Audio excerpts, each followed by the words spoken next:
Welcome to the 6th Asia-Pacific Housing Forum. For those of you who are visiting Hong Kong, a very big welcome to you. Thank you for bringing the sunshine with you.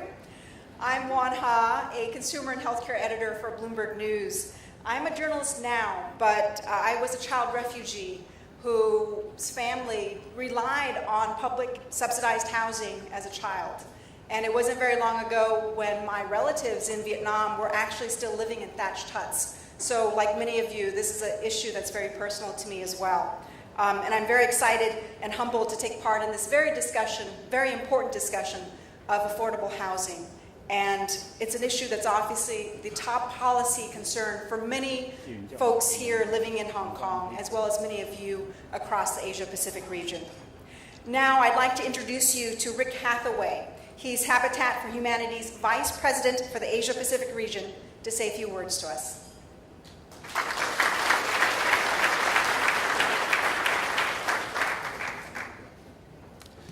Thank you, Juan. Honorable guests and valued delegates, good morning, and again, welcome to the 6th Asia-Pacific Housing Forum. Indeed, we're glad that you're here, and we are glad that there's no typhoons and you have brought the sunshine. This is the 6th Asia-Pacific Housing Forum, which has been consolidated its position as a leading event for the development of partnerships and solutions to the current challenges and advancements in shelter across Asia-Pacific. I'd like to begin by thanking a number of people that have brought us to this day, and beginning with a few organizations, and particularly our sponsors. Our sponsors, the Aditya Birla Group, Bloomberg, Hilti Foundation, Covestro, and Tang Fong Charitable Foundation, Vertex, Isacor, Cargill, PT Kergdasa Megatanggal, Avas Naburla, Rajinder Kaur, and Ayala Group and Ayala Land. Special thanks to them for supporting this event over many years. This year's program was conceptualized with a steering committee of people from the sector representing different organizations that have come together over the last 12 months to share ideas, talk about the theme, talk about the tracks, to recruit presenters. And I do want to mention these people that have been instrumental to bringing us to today. From Cities Alliance, Ajay Suri, Darwin Chen, Honorable Chair of Habitat for Humanity Hong Kong, Rajan Samuel of Habitat for Humanity India, Karina Salzer from Base Builds and Hilti Foundation, Patrick Elliott from the International Federation of Red Cross and Red Crescent Societies, Rajiv Shah from Keio University, Mark Van Steinwick of Pacific Agri-Services, Lakshman Pereira of UN Habitat, and Maria Hoek-Smit from the Wharton School of Business. And a special thanks to Maria. She has led over the last 2 days a special housing finance masterclass sponsored by the Wharton School, and we especially want to thank Maria for her work over the last 2 days. So let's give these people a round of applause for their support.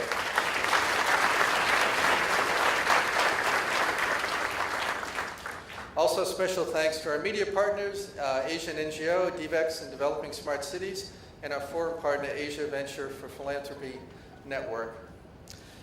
Since the first edition in 2007, the Asia Pacific Housing Forum has brought together over 3,400 participants and experts from over 52 countries that seek solutions to affordable housing. And it's been such a great ripple effect that has provided. This year, we have held lead-in events to this event. There were national housing forums held in the Philippines, in India, in Indonesia, and Cambodia, with over 1,100 delegates that are feeding content into the conversations that we will have this week. This event is intended to move our individual efforts to greater collective success. How do we create greater alignment within the sector? Over the next 2 days, we'll be fortunate to hear some innovative, practical solutions, some amazing programs at scale, and some new directions from governments and organizations. And I would just offer 3 challenges to all of us that are participating over the next 2 days. And that is, as you share your ideas, which we're excited about and should be proud of, share the challenges you're realizing. Especially share where you may need support. And as a delegate, think about the value you add to that idea that somebody else is presenting. Forget about our idea and think about how we add value to somebody else's idea. And then focus on alliances and collaboration that we can build as members of the sector and key elements for catalytic solutions. In closing my remarks, I would just like us to be motivated as we think of the need. We are here because of significant need, and we are fortunate to be a part of a sector that's creating some great solutions. We are all fortunate. I'm sure most of us will go home after these 2 days to a decent place to live. We're blessed. But tonight, over 600 million children in Asia Pacific will not have a decent place to sleep tonight. Young people, the next generation of leaders for communities, for government, for businesses, for our communities, and for their future families. So let us be motivated by that. How can we redouble our efforts and come to some solutions that do help to build that next generation of leaders? Thank you again for being here and for your continued efforts in the sector. And have a great 2 days. And I'd like to turn this now back over to Juan as we continue this morning.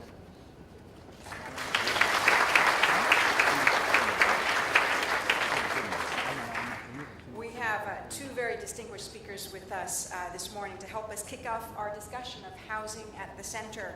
Please help me welcome Jonathan Reckford to the stage. Jonathan has served as Habitat for Humanity International's Chief Executive Officer since 2005.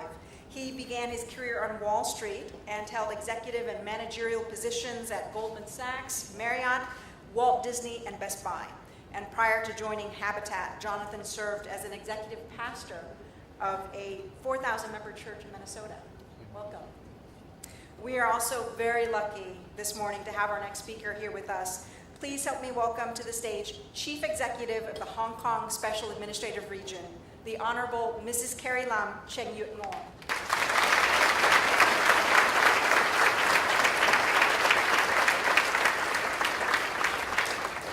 Mrs. Lam has served the public here in Hong Kong for more than 36 years in 20 different public positions.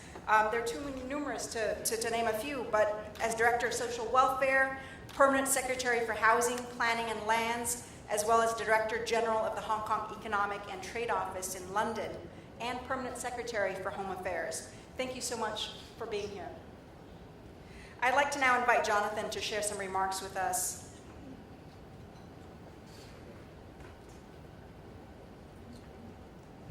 Thank you, Juan. Mrs. Lam, thank you for being with us. And thanks to all of you for coming out to be a part of the 6th Asia Pacific Housing Forum. Thank you for the commitment you have to housing and for the compassion you share for people around the world who are suffering because they lack a decent place to live.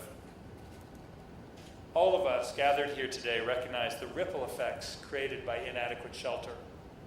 Slums, the rate of poverty, and urban inequality continue to increase in most countries of the developing world.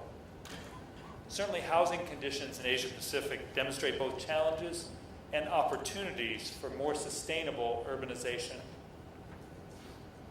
Those of us committed to creating more opportunities for people to access adequate housing have worked very hard in the last few years to bring the world's attention to our cause. We've established some bold goals and have been involved in many global conversations. But we have to keep raising awareness because the reality is that most decision makers have never lived in substandard housing. They lack a visceral understanding of what it means to live in a place where you have to sleep standing up because it rains and the roof leaks, or in a place where unhealthy conditions lead to constant illnesses. We know the scale of need. That approximately 1 in 4 people worldwide is in need of adequate shelter. The global trend of rapid urbanization is playing out in this region as well. A 2015 assessment reported that more than 120,000 people are flocking to cities in the Asia-Pacific region every day. UN Habitat estimates that at least 20,000 new dwellings and supporting infrastructure are required every day to accommodate the steady inflow into cities. And as we know, the current infrastructure and housing is not nearly adequate. But we can't get lost in the numbers.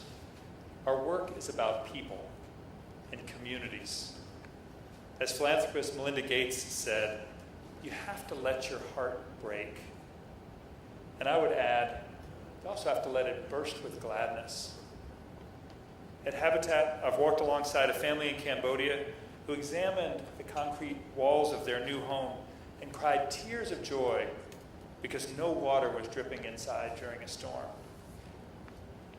I've celebrated with families in Vietnam who had a house on land for the very first time, having spent all of their lives on fishing boats. And in too many places, I've seen the relief on the faces of women who had a door that locked for the first time and a bathroom in their homes. Finally, they felt safe. So we must continue to elevate shelter in our conversations about social concerns. 2 years ago, many of us gathered in Hong Kong for the 5th Asia-Pacific Housing Conference in preparation for Habitat 3 and the adoption of 2 critical global commitments to housing. If you recall, how many of you were in the room 2 years ago? At least a few, not enough. If you recall, delegates at the 2015 Housing Forum signed pledge cards to support Habitat for Humanity's priorities for the new urban agenda. Shortly afterward, we saw the adoption of the Sustainable Development Goals and the new urban agenda. These historic agreements, along with other essential global commitments and discussions, such as the Sendai Framework for Disaster Risk Reduction and the Paris Climate Agreement, have provided a collective blueprint for policymakers, donors, and advocates alike. And they outline the broad contours for sustainable urban development for decades to come. Adopted in September 2015, the SDGs include a goal to make cities and human settlements inclusive, safe, resilient, and sustainable.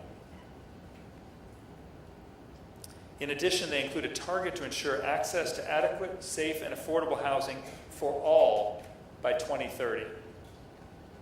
And the new urban agenda, which was agreed to at the Habitat 3 conference in Quito, Ecuador last October, expands on this vision and includes more detailed commitments by national governments around housing and sustainable urban development. More than 150 governments signed on to the global standards that detail the importance of housing. The governments agreed to foster the progressive realization of the right to adequate housing and to implement sustainable urban development programs with housing and people's need at the center of the strategy.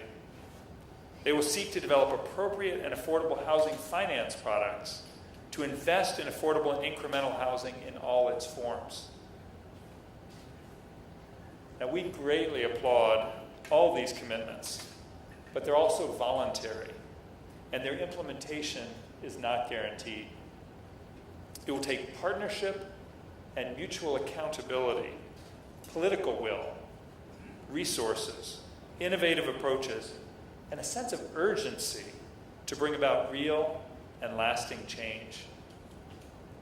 That is why we call on stakeholders at all levels to work together. Our goal is to help create an enabling environment and establish urban plans and policies that prioritize adequate and affordable housing, secure land tenure, and community-led development. These efforts will help foster sustainable cities where everyone has a decent place to live. Prior to our gathering here in Hong Kong, similar conferences were held in India, Cambodia, Indonesia, and the Philippines to make recommendations about the future of urban housing. In the Philippines, lawmakers and government agencies agreed to create more inclusive and streamlined local policies for increasing secure access to shelter. The meeting in India focused on finding actionable solutions to housing and sanitation challenges. Participants also voiced support for innovation and technology for housing. One of the concerns raised in Cambodia was the need for the government to support the activities of the large number of civil society and grassroots organizations that can meet community needs and demands while working with microfinance institutions and other private organizations that provide housing services. The government's role is seen as providing a base for these processes and movements to advance the national housing policy and its goals by 2030.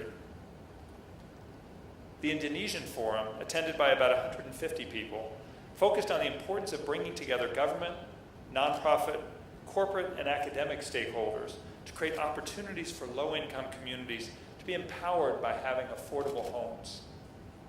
Participants also called on the government to allocate more land in the cities to build affordable homes for low-income families. Here in Hong Kong yesterday, we had a housing leaders roundtable, and the panelists highlighted 3 main points: people centricity, inclusiveness, and partnerships. The importance of putting people in the center came across in all of the presentations. This was well articulated in terms of giving Hong Kong families living in subdivided units the choice of designing their own quality furniture. It has to be flexible and mobile so the families can easily take them apart and move them if evicted. In our pursuit of a sustainable future, we have to make sure that no one is left behind, particularly for the poor and vulnerable in post-earthquake Nepal. Masonry skills training enables not only young Nepali men, but also women to be self-sufficient. Neither the government nor any group can do it alone. This applies to creating an age-friendly, safe living environment for seniors in Shanghai through a strategic partnership between the local government, corporates, and non-governmental organizations. So where do we go from here? Habitat for Humanity has made some specific commitments and goals that we think are crucial to support housing standards outlined in the New Urban Agenda. We urge you to join us in first asking national governments to establish country-led commissions, review, strengthen, and enact urban laws and regulations, develop financial plans, enable stakeholder participation, and collect and promote open, accessible, and disaggregated data. Second, please join us in encouraging the United Nations to centralize follow-up and review, strengthen UN habitat and implementation platforms, increase funding, research, and capacity for cities, and promote cross-sectoral collaboration. Habitat for Humanity has made our own commitments to implement the New Urban Agenda, to reduce poverty, and to foster more sustainable cities. In the coming years, we commit to a new urban approach, a comprehensive guide to the way we implement programs in urban areas in a more integrated and targeted manner. And the strategies and solid ground, our first global advocacy campaign. As of today, the campaign has influenced policy and systems projected to improve access to land for shelter for more than 1 million people, over 1/5 of whom are in Asia. The campaign is a powerful tool for our network and partners, including all of you, to leverage in ensuring implementation of key global housing frameworks, such as the New Urban Agenda. We are also committed to increasing access to housing for 200 million people worldwide over the course of the New Urban Agenda, through the implementation of a wide array of community development strategies, advocacy initiatives, and market development approaches. As we look towards the World Urban Forum in Kuala Lumpur next February, which will be the first session to have a thematic focus on the implementation of the New Urban Agenda, we hope to bring many of the outcomes of this forum and the preliminary meetings to a global gathering. Recurring themes that we want to keep before policymakers include creating financing opportunities for affordable housing. At Habitat, we are seeing the success of investing in market development to encourage microfinance institutions to extend housing microfinance loans. Second, incorporating climate change adaptation, disaster risk reduction, and mitigation and inexpensive but smart technological innovations in housing policy design. Nepal's mobile and web-based geographic information system, which enables information such as locations of damaged homes and earthquake-affected people to be stored, sorted, analyzed, and presented for project planning purposes, is just one example. Bringing people together, that's the heart of what Habitat does. In almost every conversation I've had about creating affordable housing opportunities, I hear about the critical need to strengthen partnerships between the government, the private sector, and civil society. The youth sector must also be actively engaged in addressing the housing problem. So I was delighted to see that innovative partnerships is among the tracks in this year's Housing Forum. A great recent example comes from India, where various stakeholders are working together to further the government-sponsored effort to make the country open defecation-free by 2019. Initiated by Habitat for Humanity India in July 2015, the Sensitized to Sanitize Coalition reached out to 16 million individuals by the end of 16. When I was in Thane City last November, I visited a community sanitation complex that cost 1 rupee, less than 2 US cents per visit.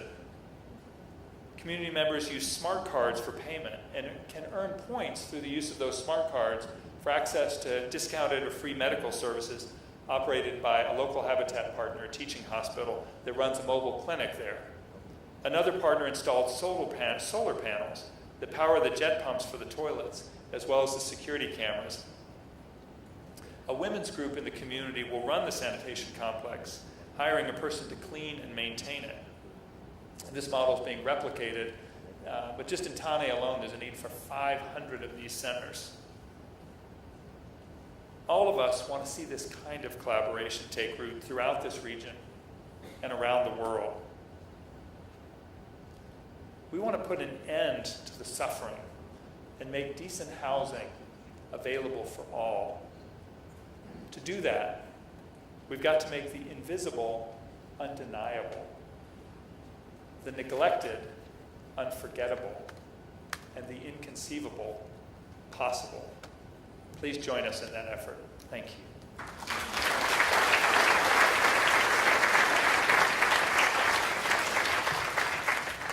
It is now my great honor to introduce and invite the Chief Executive of the Hong Kong Special Administrative Region, the Honorable Mrs. Carrie Lam Cheng-Let-Noor. Thank you for being here.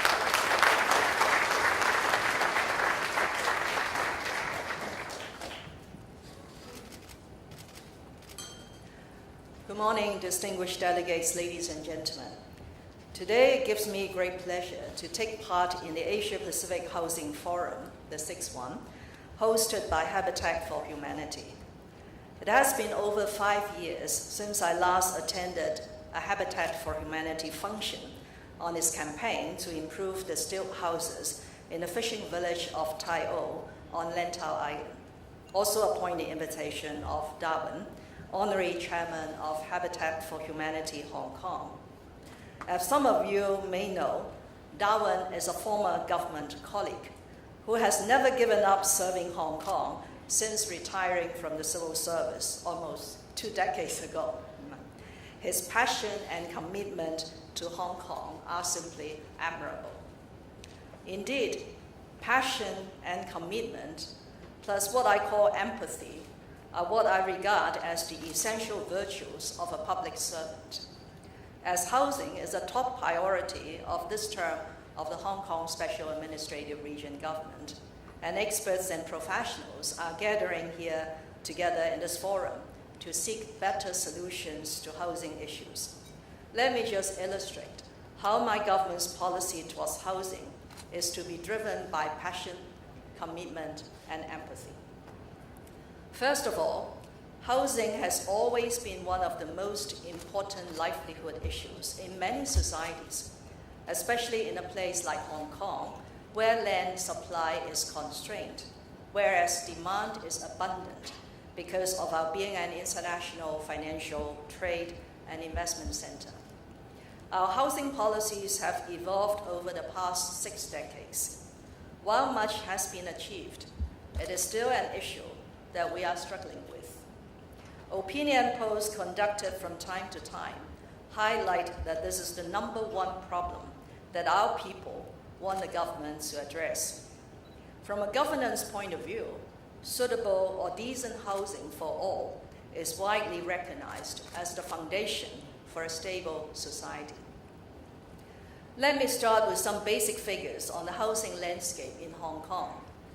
Out of the 2.5 million households in Hong Kong, 46%, that is 1.16 million households, live in public housing, and 54%, that is 1.35 million households, in private housing.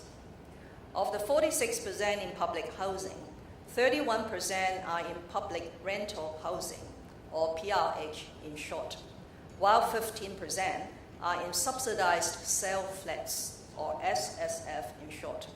That is, self-owned units acquired with government subsidies.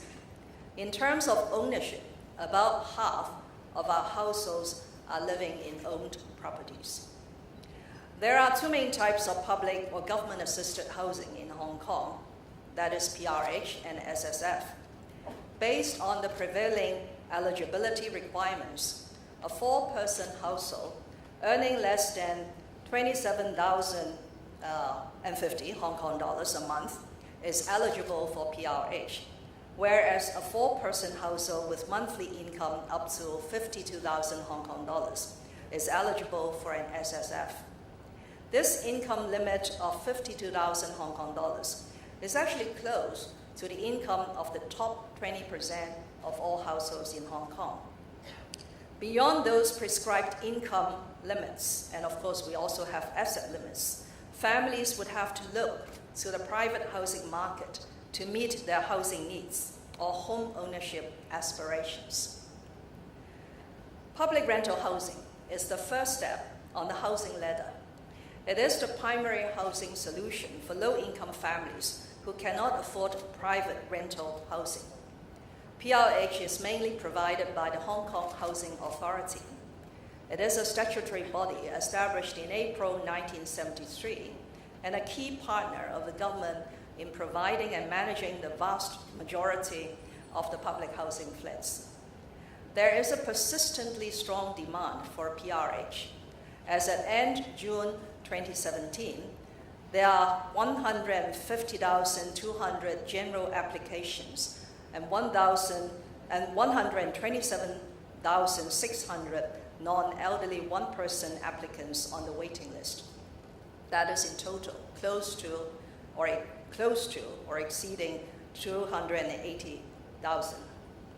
The average waiting time for general applicants is 4.7 years, falling behind the Housing Authority's commitment of providing the first flat offer at about 3 years on average.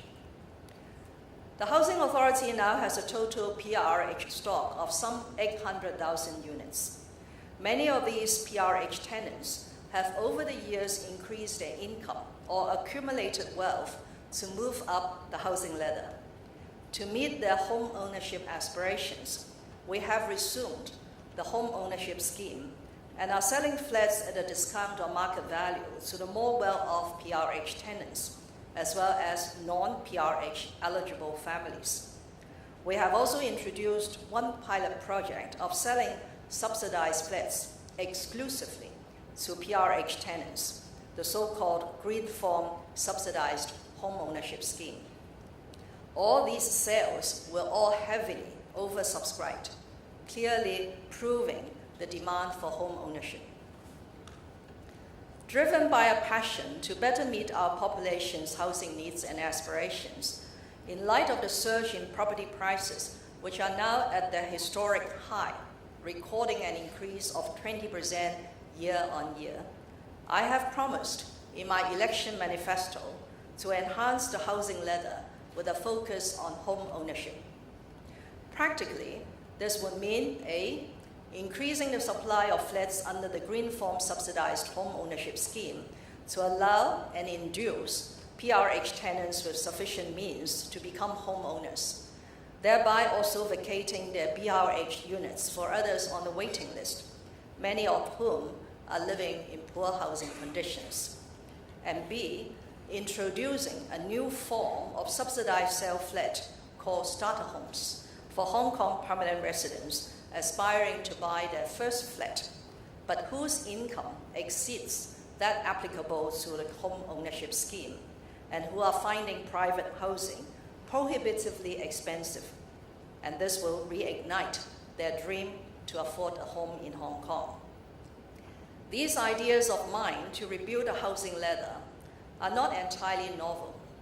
It is integral to the long-term housing strategy, which the government promulgated in December 2014 after going through an extensive and elaborate public engagement process, including a 3-month public consultation.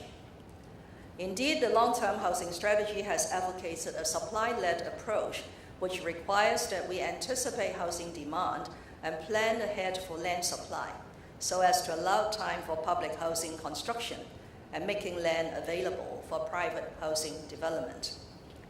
To adhere to a supply-led approach, the government has to commit to a long-term program in land supply.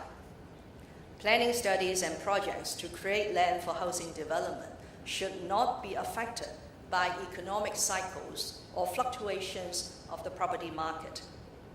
However, building a land reserve for Hong Kong very often is easier said than done.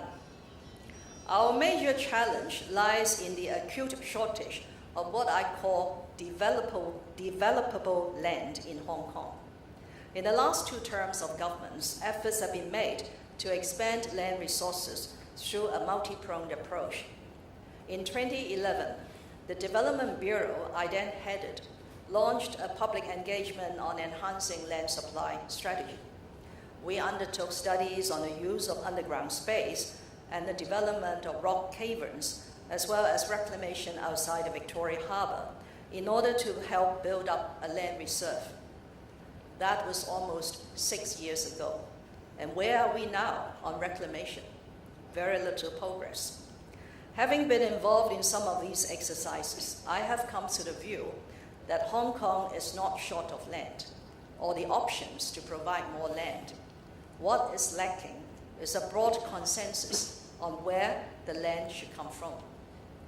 Thus, in my election manifesto, in the land supply chapter, seeking consensus comes before any short-term or medium-term and long-term measures to find land.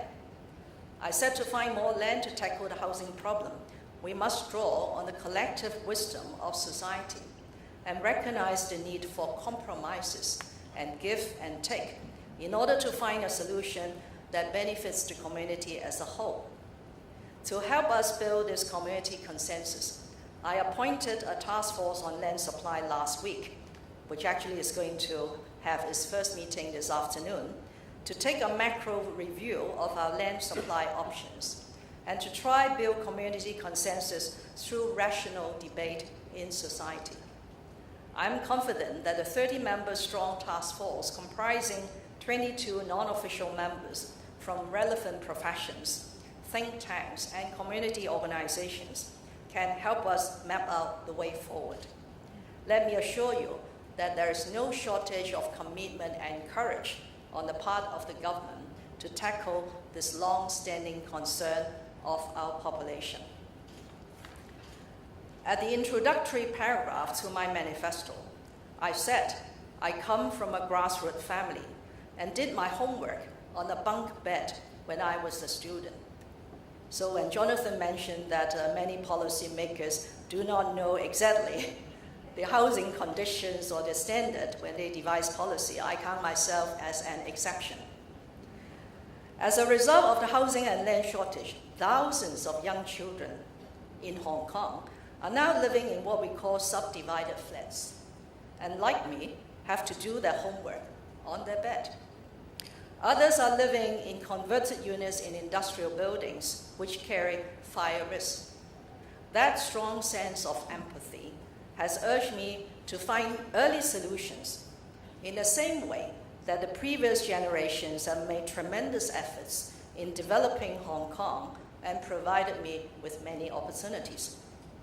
We, as a government and a generation, must not let our younger generation down.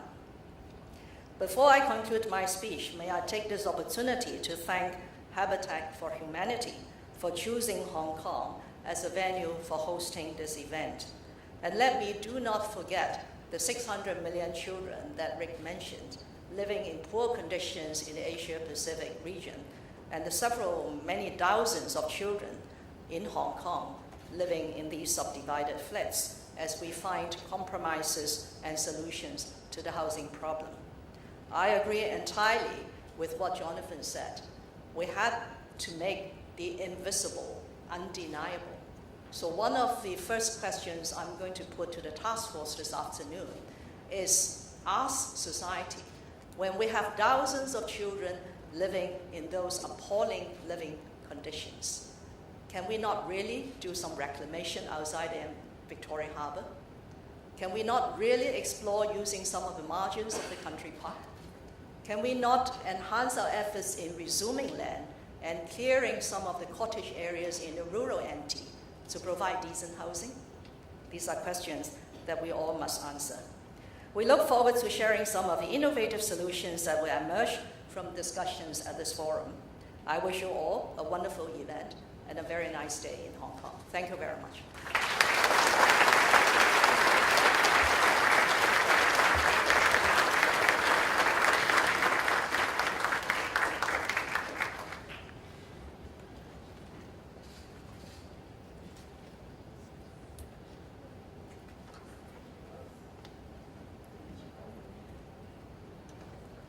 Thank you both. Very, very insightful and thought-provoking speeches there. Jonathan, maybe we can start with you. I mean, obviously you laid out some of the priorities that you'd like to see happen for governments, and some of which you have talked about, and we want to get into that very quickly. For example, making sure that there are commissions to discuss some of these land issues and housing priorities, making sure that there are financial plans and products in place. Where are we in terms of those measures across Asia right now, do you think? The reality is we have a long way to go. I want to thank Mrs. For her comments, because it's so nice to have a government leader who knows housing, and that's relatively rare.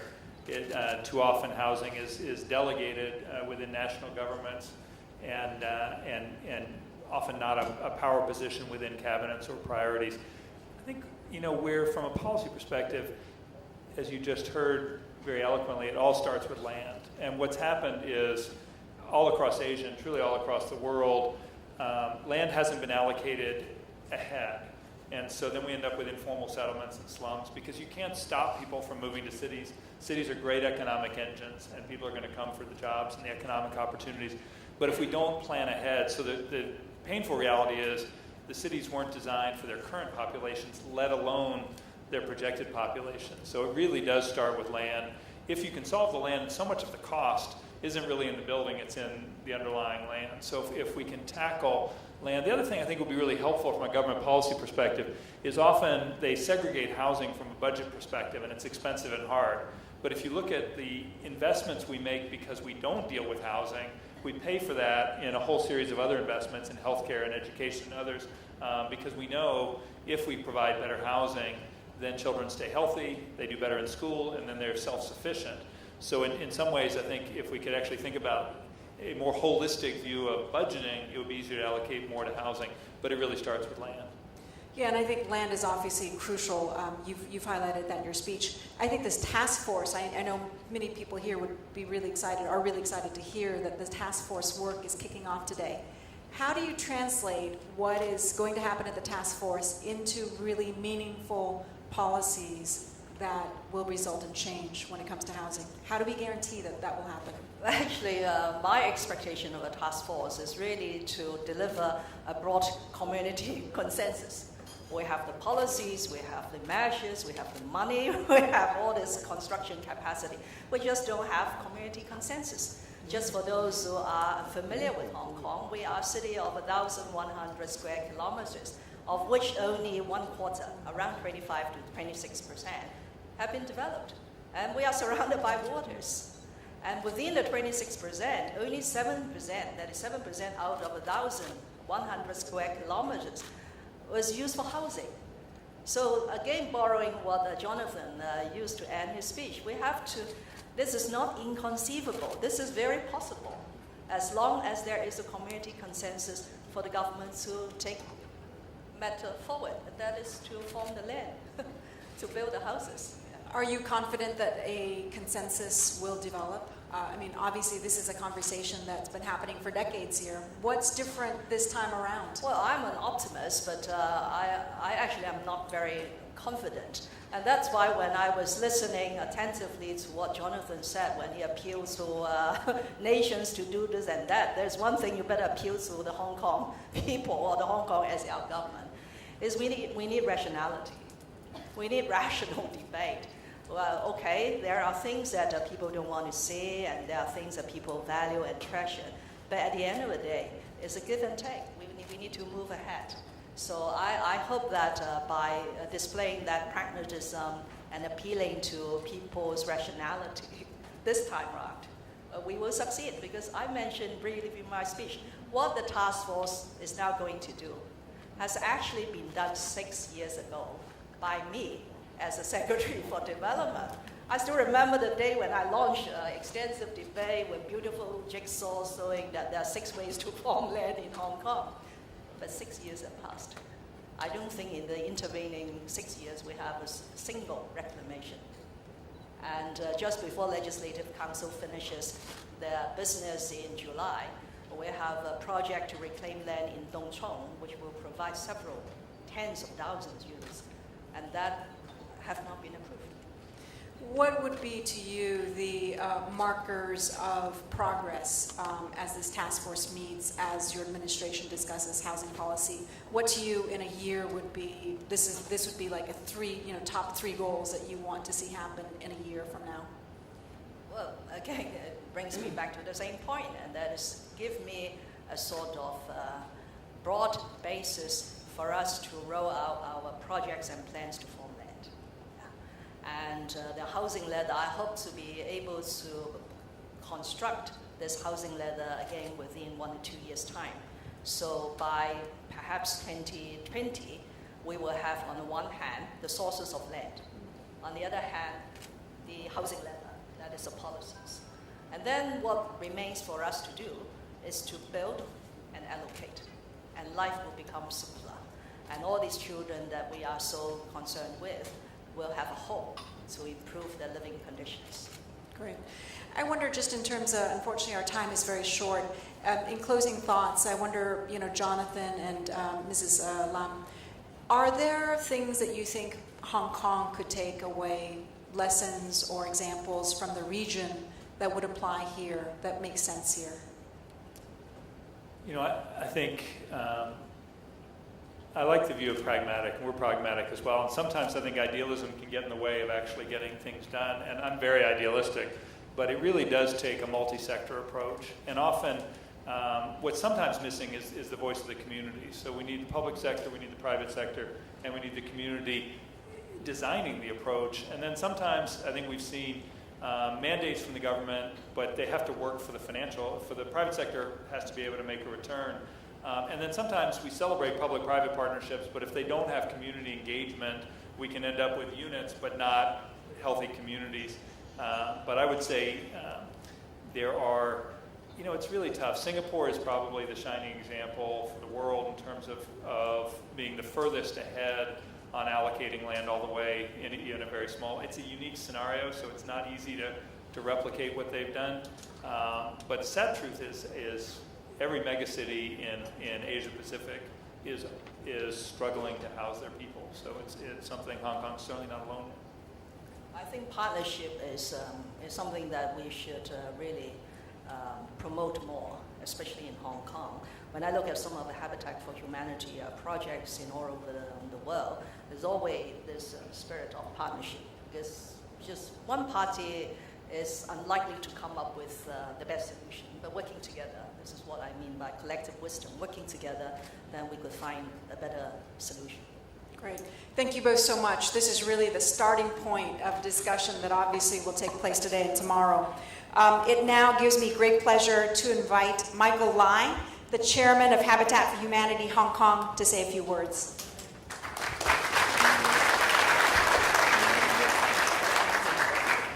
Thank you.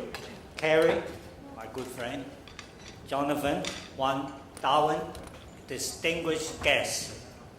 I'm really pleased to be here to welcome all of you, all the delegates from Asia Pacific. I must thank Carrie, our Chief Executive, for giving us such an inspirational speech. She highlighted the housing issue in Hong Kong. Although there are problems, but then her passion will overcome the problem, I hope. I wish you luck, Carrie, this afternoon, that you can overcome some of the problem.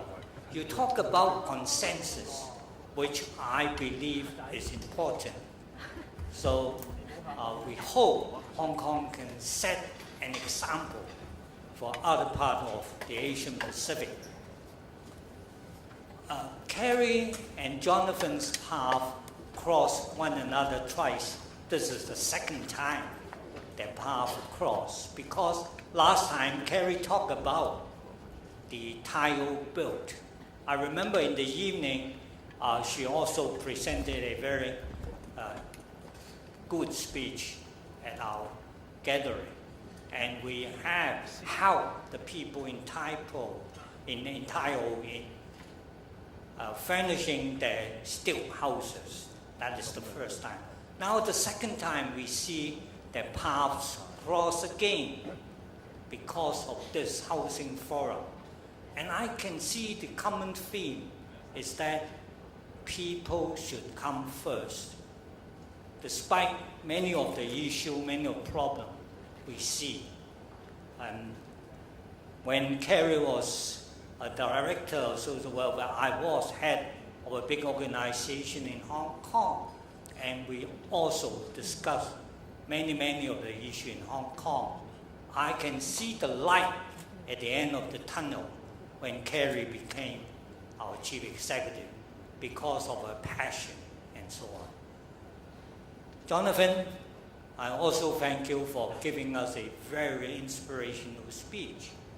I, as an administrator and social worker by training, believe that the people first approach is important. But then government policy can also help to build this consensus which Hong Kong is looking for. So both of you, thank you very much. Let us give them a round of applause.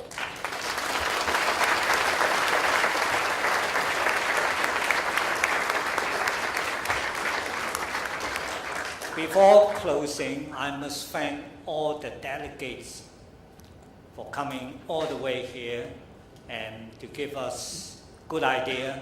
I hope the 2 days conference can benefit not only Southeast Asia, but other parts of the world as well. So thank you very much, all of you. And now, may I declare that the Housing Forum officially open.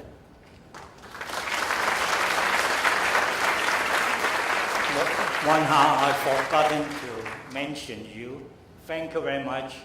You have been a very good moderator. Thank you, Juan.